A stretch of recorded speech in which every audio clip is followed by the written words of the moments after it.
अस्सलाम वालेकुम स्टूडेंट्स, मैं हूं अब्दुल कुद्दूस बेग, आपका फिजिक्स टीचर। डियर स्टूडेंट्स, आज के लेक्चर में हम चैप्टर नंबर 5 के 3 न्यूमेरिकल्स के सॉल्यूशंस को डिस्कस करेंगे। Numerical number 5.6, numerical number 5.7 and numerical number 5.8। तो डियर स्टूडेंट्स, लेक्चर को स्टार्ट करने के लिए चलते हैं व्हाइट बोर्ड की तरफ। स्टूडेंट्स, स्टार्ट करते हैं numerical number 5.6 which states that a 1000 kilogram car is traveling with a speed of 144 km per hour, rounds a curve of radius 100 meters. Find the necessary centripetal force. Dear students, this is very simple numerical, but numerical को solve करने के लिए सबसे पहले हम given data लिखेंगे। जैसा कि स्टेटमेंट में given है, the mass of the car is equal to m, जिसकी वैल्यू है 1000 kilograms, and students, the car is traveling with a speed of 144 kilometre per hour. Dear students, जैसा कि आपको मालूम है, the SI unit of speed of an object is equal to metre per seconds. तो students, 144 kilometre per hour को metre per seconds में convert करने के लिए हम वैल्यू को 1000 से मल्टीप्लाई करेंगे, because there are 1000 metres in 1 kilometres, divided by value को 3600 से डिवाइड करेंगे, because there are 3600 seconds in 1 hour. तो students, the speed of the car in metre per seconds will be equal to 40 meter per second. And students, radius of the circular path is also given, which is equal to 100 meters. Now students, अब हम लिखेंगे अपनी next heading जो कि to find की है। What is required in this numerical? We have to find the value of centripetal force.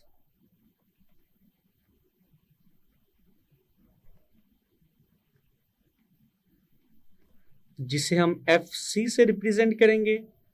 Now students, centripetal force की value को कैलकुलेट करने के लिए हम कौन सा फॉर्मूला यूज करेंगे?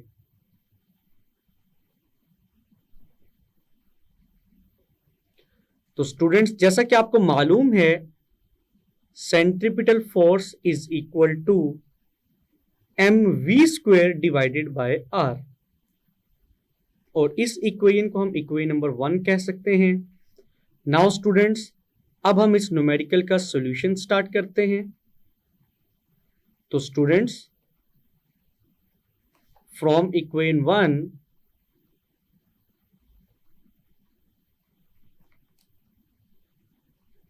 we can write that centripetal force will be equal to mv² over r, and the value of mass m is equal to 1000 kilogram multiply by v²। तो स्टूडेंट्स, स्पीड की value है 40, unit आएगा metre per second, whole का square divided by r, और students r की value है 100 metres. Now students, इन 2 zeros को हम 2 zeros से कैंसिल कर सकते हैं। रिमेनिंग वैल्यूज आएंगी 10 किलोग्राम, 40 का स्क्वायर आएगा स्टूडेंट्स 1600, और यूनिट आएगा metre square per second square, और डिनोमिनेटर में यूनिट क्या आएगा students? 1 metres. Now students, denominator में मौजूद 1 मीटर न्यूमरेटर में मौजूद 1 मीटर से कैंसिल होगा। तो स्टूडेंट्स, सेंट्रीपिटल फोर्स का फाइनल आंसर आएगा 16,000, और अगर हम यूनिट की बात करें तो यूनिट लिखेंगे kilogram metre per second square, which is ultimately equal to newtons. तो सेंट्रीपिटल फोर्स का फाइनल आंसर न्यूटन्स में क्या आएगा students? 16,000 Newton's.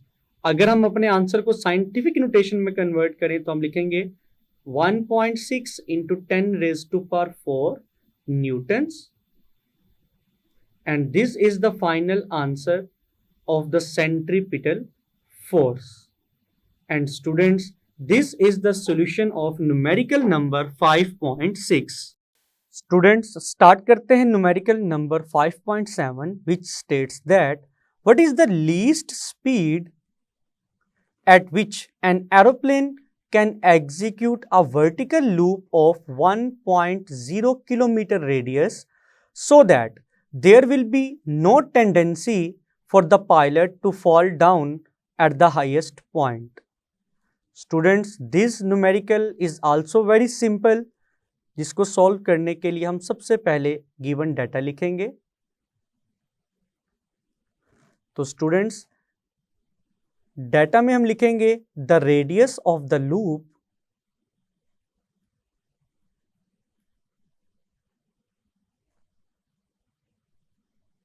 is equal to r and its value is 1.0 kilometres, जिसको अगर हम मीटर्स में कन्वर्ट करें तो हम लिखेंगे 1000 metres.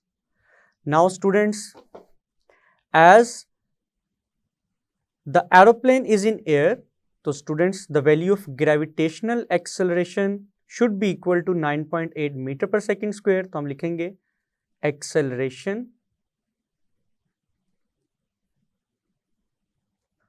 Due to gravity is equal to g and its value is equal to 9.8 metre per second square. Now students, हमारी next heading होगी टू फाइंड की. What is required in this numerical? We have to find the value of least speed of aeroplane, जिसे हम v से represent करेंगे and it is unknown. Now students, aeroplane की least speed find करने के लिए हम कौन सा फॉर्मूला यूज करेंगे? तो स्टूडेंट्स, जैसा कि आपको मालूम है, the formula for the centripetal acceleration is equal to v square over r. But students, इस न्यूमेरिकल में हम सेंट्रीपिटल एक्सेलरेशन की जगह g की वैल्यू पुट करेंगे. तो स्टूडेंट्स, फॉर्मूला आएगा g is equal to V square over r. तो स्टूडेंट्स, यहां से v स्क्वायर की वैल्यू किसके इक्वल आएगी? g मल्टीप्लाई बाय r के इक्वल. तो स्टूडेंट्स, अगर हम यहां से जस्ट v की वैल्यू कैलकुलेट करना चाहते हैं तो हम इक्वल के दोनों तरफ स्क्वायर रूट लेंगे. तो after taking square root, students, finally v का फॉर्मूला आएगा square root g r. Now students, this is our equation number 1. अब हम v की वैल्यू को कैलकुलेट करने के लिए इक्वेशन नंबर 1 में वैल्यूज पुट करेंगे. तो स्टूडेंट्स, हम लिख सकते हैं from equation 1 we can write that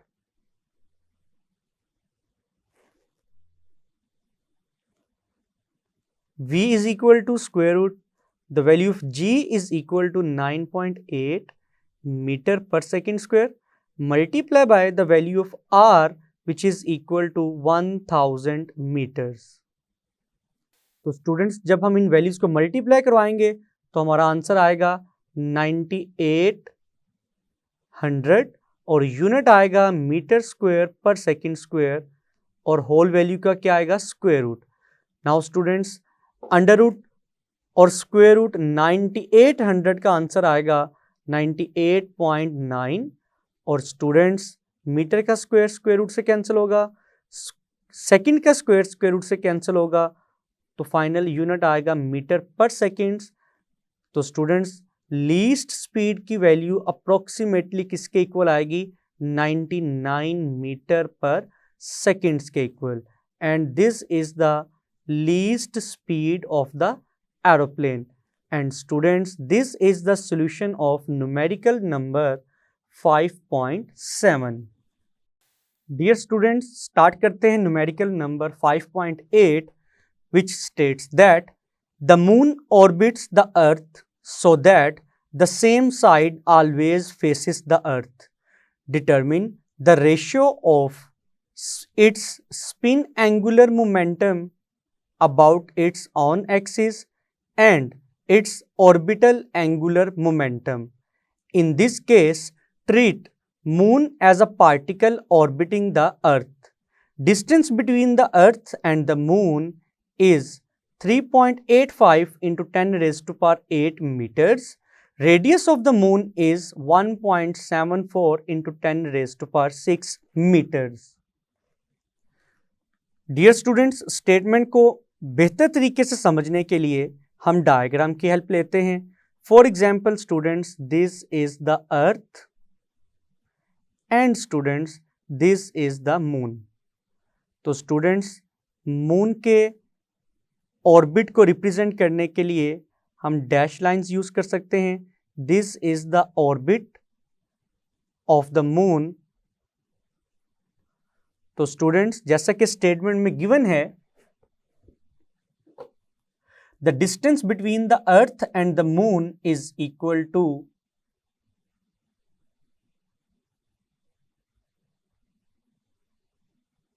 3.85 into 10 raised to power 8 meters. और स्टूडेंट्स, इस डिस्टेंस को हम इस सर्कुलर पाथ का रेडियस भी कंसीडर कर सकते हैं, जिसको हम स्मॉल r से रिप्रेजेंट करेंगे. And students, it is also mentioned in the statement that the radius of the moon, moon का रेडियस किसके इक्वल है? The radius of moon is equal to rm और इसकी वैल्यू है 1.74 into 10 raised to power 6 meters. Now students, अब हम इस numerical का डाटा लिखेंगे.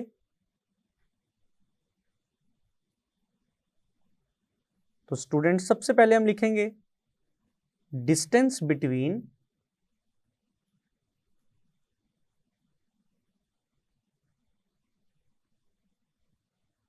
अर्थ and the moon is equal to small r and its value is equal to 3.85 into 10 raised to power 8 meters. Now students, the radius of the moon is also given, which is equal to capital R और subscript में हम लिखेंगे small m for moon and its value is equal to 1.74 into 10 raised to power 6 meters. Now students, data को complete करने के बाद हम अपनी नेक्स्ट हेडिंग लिखेंगे टू फाइंड की कि what is required in this numerical. In this numerical students, we have to find the ratio of spin angular momentum to the orbital angular momentum. तो स्टूडेंट्स, स्पिन एंगुलर मोमेंटम और orbital angular momentum की ratio find करने के लिए हम सबसे पहले spin angular momentum calculate करेंगे, देन हम ऑर्बिटल एंगुलर मोमेंटम कैलकुलेट करेंगे, देन दोनों वैल्यूज की रेशियो फाइंड करेंगे.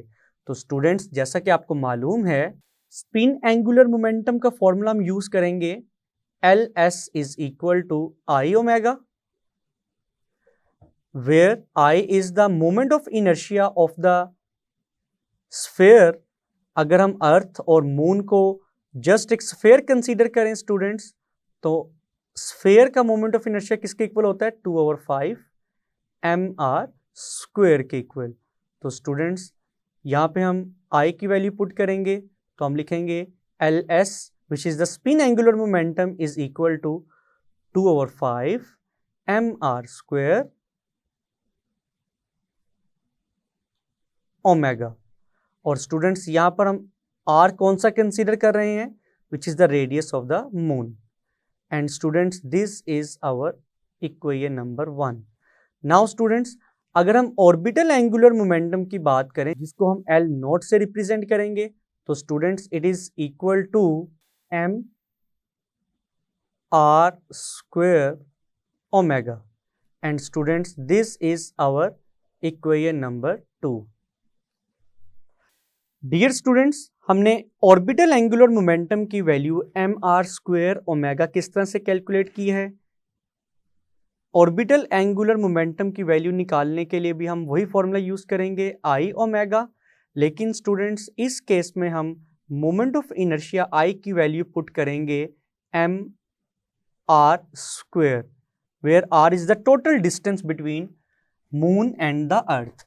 तो स्टूडेंट्स जब हम मून को as a small particle consider करेंगे तो स्टूडेंट्स मून की orbital motion around the earth अगर हम वो कंसीडर करें तो इस केस में स्टूडेंट्स हम हुप और रिंग का मोमेंट ऑफ इनर्शिया कंसीडर करेंगे which will be equal to M R square. तो स्टूडेंट्स दैट्स वाई हमने इक्वेशन नंबर 2 को एम आर स्क्वेयर ओमेगा के इक्वल पुट किया है। नाउ स्टूडेंट्स अब हम स्पिन एंगुलर मोमेंटम और ऑर्बिटल एंगुलर मोमेंटम के दरमियान रेशियो फाइंड करेंगे, जिसके लिए हम इक्वेशन नंबर 1 और 2 को डिवाइड करेंगे। तो हम लिखेंगे by dividing equation 1 and 2 such that LS our L naught is equal to numerator में हम लिखेंगे 2/5 m r square omega divided by denominator में हम लिखेंगे simple m r square omega. Now students omega omega से कैंसिल होगा, m m से cancel होगा, तो दोनों की रेशियो किसकी इक्वल आएगी 2/5 multiply by R square divided by R square, where capital R is the radius of the moon and small R students is the distance between the moon and the earth. Now students इस equation को हम equation number 3 कह सकते हैं। Dear students spin angular momentum and orbital angular momentum के दरमियान ratio find करने के लिए हम अब इक्वेशन नंबर 3 में गिवन वैल्यूज पुट करेंगे। तो स्टूडेंट्स हम लिखेंगे L S over L naught is equal to 2/5 multiply by the value of capital R is equal to 1.74 into 10 raised to power 6 meters whole का square divided by the value of small r is equal to 3.85 into 10 raised to power 8 meters whole square। Now students जब हम numerator में मौजूद values को solve करेंगे तो हमारा answer आएगा 6.05 into 10 raised to power 12 metre square. Similarly अगर हम डिनोमिनेटर में मौजूद वैल्यूज को सॉल्व करें तो हमारा आंसर आएगा 74.11 into 10 raised to power 16 metre square. Now students आप देख सकते हैं मीटर स्क्वेयर से कैंसिल होगा। अब हम रिमेनिंग दोनों वैल्यूज को अगर हम डिवाइड करें तो स्टूडेंट्स रेशियो का फाइनल आंसर आएगा 8.2 into 10 raised to power -6। This is the ratio between spin angular momentum and the orbital angular momentum। तो स्टूडेंट्स आपने देखा कि किस तरह से हमने स्पिन एंगुलर मोमेंटम और ऑर्बिटल एंगुलर मोमेंटम के दरमियान में रेशियो की वैल्यू फाइंड की। And students this is the solution of numerical number 5.8। जी स्टूडेंट्स जैसा कि आज हमने चैप्टर नंबर 5 के 3 न्यूमेरिकल्स के सॉल्यूशंस को डिस्कस किया, तो मैं उम्मीद करता हूं कि आज के तीनों न्यूमेरिकल्स आपको बहुत अच्छे से समझ आए होंगे। इनको अच्छे से प्रिपेयर कीजिएगा। मिलते हैं नेक्स्ट लेक्चर में। अल्लाह हाफिज।